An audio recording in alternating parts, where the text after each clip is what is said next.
শুরুতেই সেটা কিছুতেই সে পারে না, সে কিছুতেই পারে না গ্রামীণ পরিবেশে সেটা ধামাচাপা দিয়ে কিংবা গ্রামীণ পরিবেশে সেটা বিচার করা। এটা রাষ্ট্রীয় অপরাধ, সেটা জনগণের বিরুদ্ধে অপরাধ, সেটা নাগরিকের বিরুদ্ধে অপরাধ, সেটার বিচার হবে রাষ্ট্রীয়ভাবে। সেটা ধামাচাপা দেওয়া হলো, তার বিরুদ্ধে কি ব্যবস্থা নেওয়া হচ্ছে সেটা আমরা জানতে চাই। একই সাথে জানতে চাই কেন এখনো অপরাধীদের গ্রেপ্তার করা হলো না। আমরা আরেকটা ঘটনা দেখব, একই ঘটনা, প্রায় একই রকম ঘটনা। 8 তারিখে শিবপুরে 12 বছরের একটা মেয়ে ধর্ষণের শিকার হলো। কি করা হলো? সেই ধর্ষকের বাড়ি জ্বালিয়ে দিতে গিয়ে তার ভাইয়ের বাড়ি জ্বালিয়ে দেওয়া হলো। এই যে আরেক ধরনের অপরাধ বলে আমরা মনে করি। এই অপরাধটা ঘটতে পেরেছে কারণ রাষ্ট্র এখানে ঠিক মতো ব্যবস্থা নেয়নি। যদি সাথে সাথে রাষ্ট্র এখানে সক্রিয় হতো, ব্যবস্থা নিত, তাহলে কিন্তু এখানে তার ভাই কিন্তু কোনো অপরাধ করেনি, তার ভাইয়ের বাড়িতে সেটা ঘটতো না। আরেকটা ঘটনার কথা এখানে আমি বলতে চাই। যদিও আজকে আমরা এখানে চোরালিয়ার ঘটনাকে কেন্দ্র করে এখানে সমবেত হয়েছি, কিন্তু আমরা দেখব গত 15-20 দিন আগে আরেকটা ঘটনা ঘটেছে হাসনাবাদের দিকে। 41 ঊর্ধ্ব একজন নারীকে তার ঘরে ঢুকে ধর্ষণ করা হয়েছে। আমরা জানি, আমি গতকালকেও খোঁজ নিয়েছি, শুধু এখানে 2 জন অপরাধী ছিল, একজনকে শুধু গ্রেপ্তার করেছে প্রশাসন, আর একজনকে এখনো গ্রেপ্তার করতে পারে না। কেন গ্রেপ্তার করা হয়নি? সব অপরাধীকে কেন গ্রেপ্তার করা হচ্ছে না আমরা জানতে চাই, এবং সেটা কৈফিয়ত চাই। আমরা রাষ্ট্রের নাগরিক হিসেবে সেটা কৈফিয়ত চাই, আমরা নারী হিসেবে কৈফিয়ত চাই, এখানে আমরা মানুষ হিসেবে কৈফিয়ত চাই কেন সেটা করা হচ্ছে। আমি সবশেষে বলবো যে এখানে এই যে ধর্ষণ কাণ্ড ঘটছে, এগুলোর পেছনে যেমন রাজনৈতিক বিষয় জড়িয়ে আছে সাংস্কৃতিক এবং সামাজিক আমাদের মনোভঙ্গি, সেসব পাল্টাতে হবে। আমাদের চিন্তা কাঠামো পাল্টাতে হবে, আমাদের চর্চার জায়গাগুলো পাল্টাতে হবে। কোনো ঘটনা ঘটলেই দায়ী করা হয় সেই মেয়েটা কেন বেড়াতে গেল, মেয়েদের পোশাক করলো কেন, এটা করলো কেন, এই ধরনের চিন্তা কাঠামো মানসিকতা আমাদের বদলাতে হবে। আমি সবশেষে এখানে প্রশাসনকে আমি এখানে বলতে চাই যে আমরা এখানে সমবেত হয়েছি, দ্রুত 24 ঘন্টার মধ্যে সব আসামিকে এখানে যত এখানে ধর্ষণকাণ্ড ঘটেছে এই চোরালিয়া সহ অন্যদেরও গ্রেপ্তার করতে হবে, বিচারের মুখোমুখি হতে হবে। একই সাথে সারা বাংলাদেশে যত অপরাধ ঘটছে, নারীর প্রতি সহিংসতা ঘটছে, ধর্ষণকাণ্ড ঘটছে, সবাইকেই বিচারের মুখোমুখি করতে হবে, তাদেরকে গ্রেপ্তার করতে হবে। তার পোশাকের কি ছিল, কি দেখে আকৃষ্ট হয়ে দর্শন করা হলো, এবং তার জীবন দিয়ে এই সমাজে একটা দৃষ্টান্ত রেখে গেল। আজকে আমাদের নারীরা আমরা কোথায় অবস্থান করছি? আমার সন্তান কোথাও নিরাপদ নয়, না শিশু বয়সে, না বৃদ্ধ বয়সে, না তরুণী বয়সে।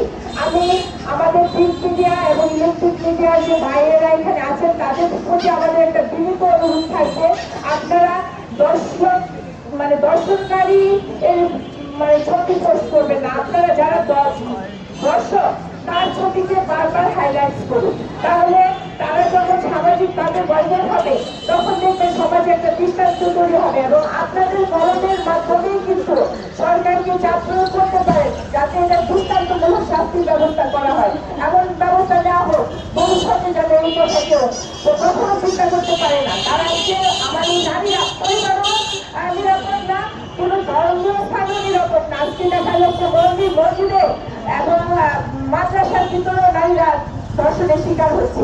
তো সেই জন্য আমি সকলের কাছে, সুশীল সমাজ থেকে শুরু করে সকলের কাছে আমরা দাবি থাকবে, আপনারা সোচ্চার হয়ে এই মানবতা বিরোধী অপরাধের দৃষ্টান্তমূলক শাস্তির ব্যবস্থা করুন। ধন্যবাদ।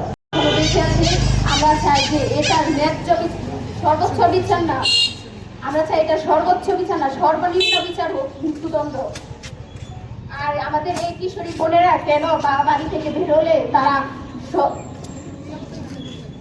নিরাপত্তাহীনতায় ভুগবে, তারা তাদের ন্যায্য বিচার পায় না। কোনো কিছু ধর্ষিত হলে তারা যদি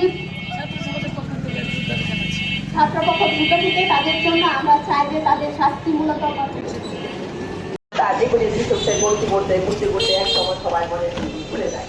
কাজে এগুলি আমি চাই এবং আমরা সকলে চাই, এখানে আমরা যারা দাঁড়িয়েছি তাদেরকে যেন সাথে সাথে একদম মৃত্যুদণ্ড কার্যকর করা হয় এবং এটা আমাদের সুযোগ সমাজ যেন এক মানবত্ব একদম মানে রাজি হয়ে যায়। হ্যাঁ, এটা আমাদের এটা সবচেয়ে বেশি নিশ্চিত এই মানে ঘিরে করা। হ্যাঁ, বিচার হয়, সাক্ষী রাখে, এই করে। বন্ধুগণ, সকলকে আন্তরিক অভিনন্দন, শুভেচ্ছা।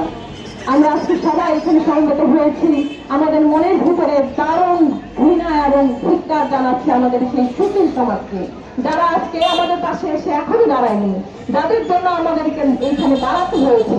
যদি আজকে আমরা দেখতাম সে ধর্ষকরা শাস্তি পাচ্ছে, তাহলে কিন্তু হয়তো বা আমাদের আজকে এভাবে এখানে দাঁড়াতে হতো না, তাহলে আমাদের আজকে এইভাবে মানববন্ধন করতে হতো না। আমরা সবাই দূর থেকে দেখতাম যে ধর্ষকরা শাস্তি পাচ্ছে এবং ধর্ষণ আস্তে আস্তে কমে যাচ্ছে। শাস্তি হচ্ছে না বিধায় কিন্তু এভাবে ধর্ষণ বাড়ছে। আমাদের মেয়েরা আজকে কোথাও নিরাপদ নেই, আমাদের মায়েরা কোথাও নিরাপদ নেই, শিশুরা কোথাও নিরাপদ নেই। সব জায়গায় শুধু আমাদের অত্যাচার, নিপীড়ন, নির্যাতন সহ্য করতে হচ্ছে। পত্রিকার পাতা খুললেই আমরা দেখি নারী এবং শিশু নির্যাতন। এই নারী এবং শিশু নির্যাতন যেন বন্ধ হয় আমাদের আজকের এই দিনে, এটাই হোক আমাদের অঙ্গীকার, আমাদের এটাই হোক আমাদের প্রত্যাশা। আমরা চাই সবাই যেন সুন্দরভাবে আগামীতে সবাই বসবাস করতে পারি, আমাদের মেয়েরা যেন নির্বিঘ্নে পথ চলতে পারে, আমাদের পথ চলার যেন সবুজ সংকেত আমরা যেন পেয়ে যাই, সেই প্রত্যাশা ব্যক্ত করে আমি আমার সংক্ষিপ্ত বক্তব্য এখানে। এই ধর্ষণ একটা মহামারী দেবী, সেটা স্কুল, কলেজ বা 5 বছরের শিশু, 3 বছরের শিশু, এটা আমাদের বক্তব্য বিষয় না। আমাদের বক্তব্য বিষয় হচ্ছে আমাদের দেশে এটা একটা মহামারী আকারে আজ দেখা দিয়েছে। মানুষের বিকৃতি, এই মানসিক বিকৃতি থেকে আমরা কিভাবে নিষ্কৃতি পেতে পারি সেই ব্যাপারে আমাদের সবার সুচার হতে হবে। আমি সচেতন নাগরিক আজকে যারা এখানে উপস্থিত হয়েছে, আমি সবাইকে সবাই নিয়ে অনুরোধ জানাতে চাই যে আমরা সামাজিকভাবে এই আন্দোলন গড়ে তুলতে হবে এবং সেই যে দর্শকের সর্বোচ্চ শাস্তি এবং জনসমক্ষে যদি আমরা দৃষ্টান্তমূলক শাস্তি না দেখি কখনো, এর পর্যন্ত আমরা যে দর্শনগুলি হচ্ছে সরকারিভাবে, রাষ্ট্রায়ত্তভাবে আমরা প্রশাসনিক কোনো মানে দৃষ্টান্তমূলক শাস্তি দেখছি না। সেই শাস্তির নমুনা না দেখা পর্যন্ত কোনো দর্শকই আসলে মানে তারা ভয় পাচ্ছে না। ভয় না পাওয়ার কারণে তারা একটার পর একটা ঘটনা ঘটিয়ে যাচ্ছে। তাই আমরা আসুন আমরা সবাই সামাজিক আন্দোলন গড়ে তুলি। আমরা যেখানে আছি সেখান থেকে যে পেশায় সর্বস্তরের জনগণ আসুন, এই একটা মহামারী, যে দেশের এই ধর্ষণ নামক মহামারীর বিরুদ্ধে আমরা সবাই সুচার আওয়াজ তুলি যে ধর্ষণের দৃষ্টান্তমূলক শাস্তি চাই এবং দর্শকের যেন শাস্তি হয় মৃত্যুদণ্ডই দর্শকের একমাত্র শাস্তি। এটা আমরা এখান থেকে সবাই আওয়াজ তুলি, মৃত্যুদণ্ড বাস্তবায়িত হোক।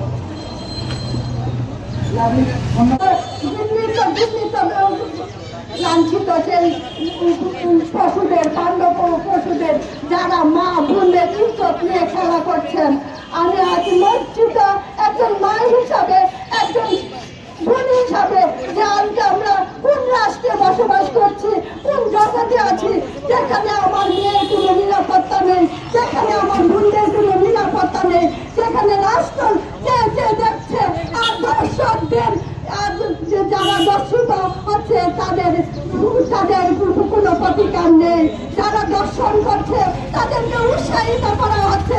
কেন এই অবস্থা? কেন আমি একজন মা হিসাবে আমি সন্তানকে বড় করে আমি গর্বিত জননী হতে পারবো না? কেন আমাকে লজ্জায় মুখ ফিরাতে হবে এই রাষ্ট্রীয় সমাজ ব্যবস্থা দেখে? কেন আমাকে আমার সন্তান নিয়ে কাঁদতে হবে? আমরা এ ধরনের রাষ্ট্র চাই না, এ ধরনের সমাজ ব্যবস্থা চাই না। আমরা রাষ্ট্রের কাছে সুজোরালো পদক্ষেপ চাই আর এই দর্শকদের শাস্তি চাই একমাত্র মৃত্যুদণ্ড, যাদেরকে প্রকাশ্যে মৃত্যুদণ্ড দিয়ে জাতিকে দেখিয়ে দেওয়া হবে এদেশে সুশাসন প্রতিষ্ঠিত হচ্ছে। আমি সবার কাছে এটুকু অনুরোধ করবো, সবাই মিলে আমরা যে অবস্থানে আছি সবাই মিলে আমরা প্রতিবাদ করবো। দর্শকদের শাস্তি যেন হয়, মৃত্যুদণ্ড মানবতা বিরোধী অপরাধীদের যেন এদেশে ঠাঁই দেওয়া না হয়। সবাইকে ধন্যবাদ। শাস্তি প্রদান করা হোক এবং অনতিবিলম্বে যারা ধর্ষক, যারা অপরাধ, তাদেরকে দ্রুততম গতিতে গ্রেফতার করা হোক এবং এর পাশাপাশি শাস্তি যেন সর্বোচ্চ পর্যায়ে নিশ্চিত করা হয়। প্রশাসনের সর্বোচ্চ দৃষ্টি আকর্ষণ করছি এবং আমাদের বিলম্বে একজন নারী কোনোভাবেই তার সম্মান সম্পর্কে আপোষহীন হয় না। একজন নারী তার সম্মান নিয়ে কোনোদিন মিথ্যা বলে না।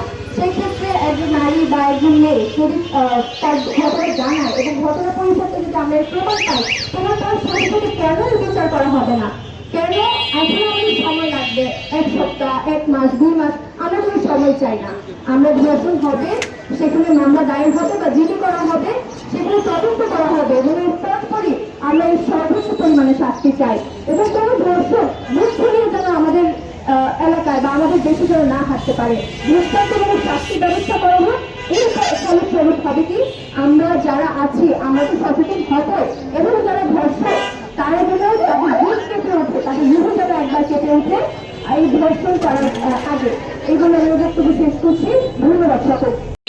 মাধ্যমিক বিদ্যালয়ের দুজন শিক্ষার্থী সর্বশেষে গত সোমবার 7 তারিখ সন্ধ্যায় এলাকার কুচক্রি কিছু বখাতে ছেলেদের দ্বারা যেভাবে ধর্ষিত হয়েছে আমাদের বোন, আমাদের সন্তান, আমরা মনে করি বাংলাদেশের প্রতিটি কোনো শিক্ষার্থী এই ধর্ষণের আওতাভুক্ত থেকে আমাদেরকে নির্মূল করতে হবে, আমাদেরকে প্রতিবাদী হতে হবে এবং যারা ধর্ষণ চলছে তাদের সর্বোচ্চ শাস্তি আওতাভুক্ত করতে হবে। এই পথে রাষ্ট্র সরকার এবং জনগণকে এগিয়ে আসতে হবে। আপনারা যারা প্রশাসনের লোকদের আমরা দৃষ্টি আকর্ষণ করছি, আপনারা এগিয়ে আসুন, দর্শকদের শাস্তি নিশ্চিত করুন এবং আমাদের সন্তানরা যেন নির্বিঘ্নে পড়াশোনায় আগ্রহী হতে পারে, স্কুলে আসতে যেন ভয় না পায়, সেই নিশ্চিত ব্যবস্থা রেখে আমাদের সন্তানদেরকে স্কুলমুখী করুন। এই প্রস্তাব দেখে আমার সংক্ষিপ্ত বক্তব্য এখানে শেষ। এই জনসভায় সম্মিলিত বিভিন্ন সংগঠনের নেতৃত্ব, এখানে উপস্থিত বিভিন্ন সংগঠনের জনগণ, ভাগানন্দ ছোটতম স্কুলের শিক্ষক মন্ডলী এবং সাংবাদিকবৃন্দ, আপনারা দেখছেন কিছুদিন যাবৎ সারা দেশে যে গণধর্ষণের হিট চলছে, সেই হিটকে আমরা কেন ভালো করতে পারলাম না? আমি কিছুদিন আগে যে আসিয়ার গল্প ঘটনা সারা বিশ্বে, বাংলাদেশ সারা বিশ্বে হয়েছে, তার থেকেও কি আমরা শিখতে পারলাম না? আমরা কেন এখান থেকে বেরোতে পারলাম না? সরকারের ভূমিকা কি?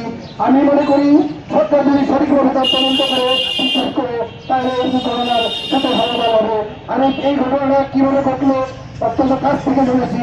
2 জন ছাত্রী, 2 জন ছাত্র তাদেরকে প্রলোভন দেখিয়ে নৌকা করে নিয়ে যাওয়ার পরে তাদের একটি সংঘবদ্ধ দল, এই সংঘবদ্ধ দল তাদেরকে মেশিন দিয়ে দরকারে বলে সংঘবদ্ধ দল তাদেরকে নৌকা দিয়ে নিয়ে যায়, গিয়ে পরিকল্পিতভাবে তাদেরকে দর্শন করে। এই ঘটনা একজন তথ্যগত থেকে আমরা শুনেছি। এই যে ঘটনা হচ্ছে কেন রাষ্ট্রীয় রাষ্ট্রকে তার প্রতিরোধ করছে না? আমরা সর্বস্তরের জনগণ, সর্বস্তরের জনগণ আমরা তার প্রতিরোধ জানাই। আজকে যে কোনো অনুমতি ছাত্রী, ষষ্ঠ শ্রেণীর ছাত্রী, তার প্রতি জেনে নেওয়ার শিক্ষা, এটা হইতে পারে না। এটা রাষ্ট্র তার অনতিবিলম্বে তার বিরুদ্ধে ব্যবস্থা নেবে। আমরা তার প্রত্যেক সংঘর্ষে তার গ্রেপ্তার চাই এবং তার সুবিধার নিশ্চিত করতে চাই। সেই আহ্বান দেখে আমি আমার বক্তব্য করছি। ধন্যবাদ।